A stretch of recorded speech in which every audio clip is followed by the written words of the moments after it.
I remember sitting down at my Harajuku hostel. They had a cafe and I sat down there, sweating, tired, hadn't slept in 24 hours, so sweaty, so disgusting. My first week in Japan could have been a lot better if I had planned it better. I started my lessons in July because I didn't have my shit together to start in April. I arrived in July, in the middle of summer.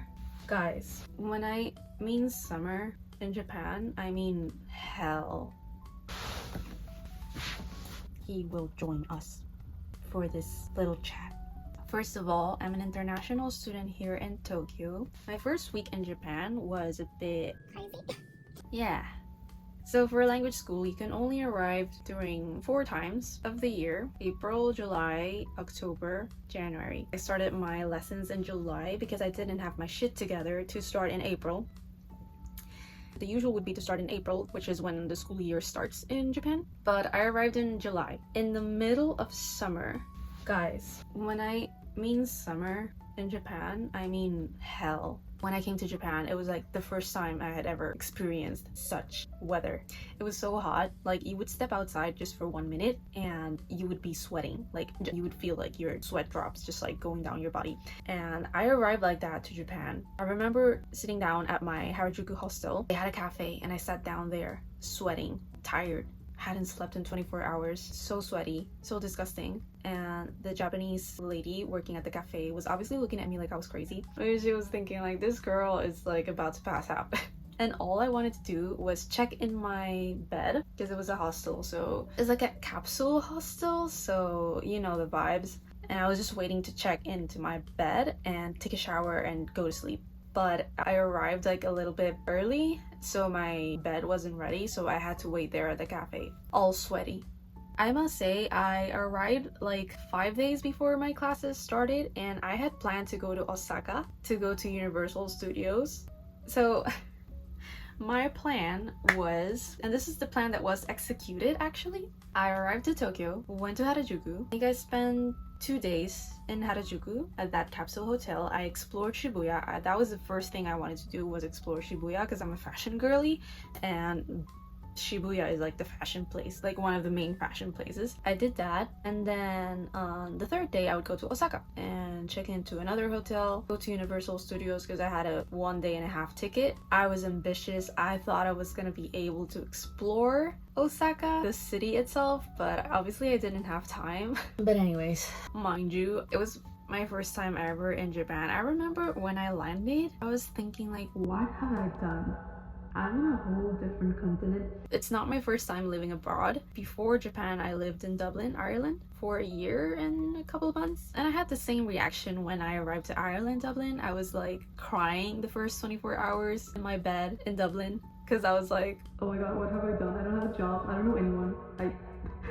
Well, what am I doing? That was the same reaction I had in Japan, like when I landed. I was like, oh shit, like I'm here and I don't know what I'm gonna do. I don't even speak Japanese. But at the same time, I was so excited for Japan because it was like a dream come true.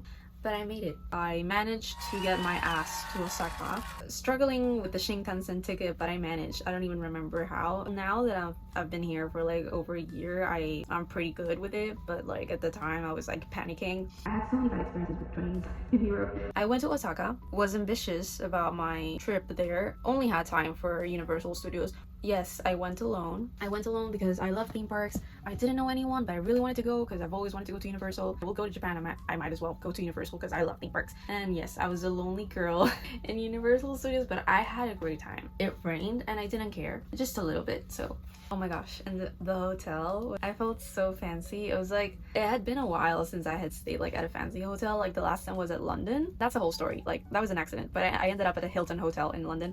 That was an accident. The hotel in Osaka was pretty cute, very fancy. Got my robes on that like the hotel gave me. It was so nice. I was so exhausted. It was just too much for the trip to like go to Harajuku, then go to Osaka, and then go back and stay in Shinjuku. After Osaka, I stayed in Shinjuku. Interesting in its own ways. I stayed in a capsule hotel there as well. Very affordable capsule hotel. I was actually gonna stay in a more expensive one, but last minute I found, I don't remember the name. I might put it somewhere in the video, but I found this one a lot cheaper and I was like, well, it looks pretty similar, so I might as well stay here and spend my money on other things. It was so nice. I felt like I was in a spaceship or something. Oh my gosh, one of the things that really shocked me about Japan that I already knew about because it's pretty popular, the toilets. I always knew about the toilets in Japan. It's always on the internet, like, oh my gosh, the toilets in Japan, you know, they're so amazing. And then when I arrived here at the Narita airport and I went to the bathroom, I was like shocked because it was like the toilets are actually like how they say they're like with the whole panel and the whole controls, like you feel like you're in a spaceship or something. I know. I actually took a video. I don't know if it was a video or photos, but I know I recorded the thing or took photos of it and showed it to my best friend. And I was like, girl, the toilets here are what people have been talking about.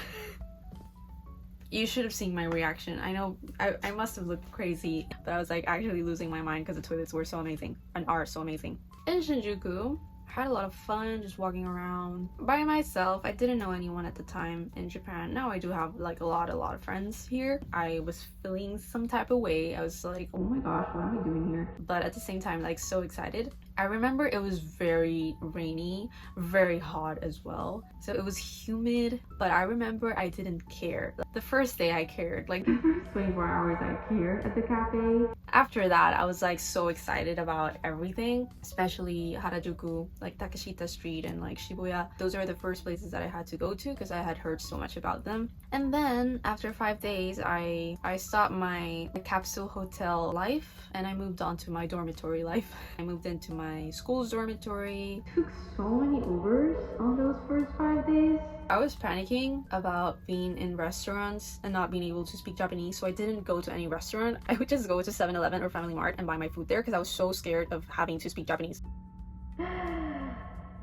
I also took so many Ubers on the first 5 days because I didn't understand the machine very well. So the first 5 days I only took Ubers or walked. Yes, I know, that's so silly. When I got into the dormitory, like the people there explained to me how to like buy tickets at the machines. Yeah, I've never took an Uber again. I've seldom taken Ubers since then. I met so many people there. It was a pretty international dormitory because the school itself is pretty international. I made friends so fast and there was a lot of Latinos, which is like I'm Latina, so it was like an instant like, oh, you speak Spanish? Oh yeah, I speak Spanish. Or Portuguese. Well, I don't speak Portuguese, but when I meet Brazilians, because they understand Spanish pretty well and I can understand Portuguese a bit, it's like an instant like, oh my gosh, you know. Yeah, it was pretty good. It was pretty good. This is such a silly video. Oh my gosh, 20 minutes just talking, like, but whatever. Yeah, and after that I started my classes. That's a whole other story. Everything that happened after that. Thank you for watching.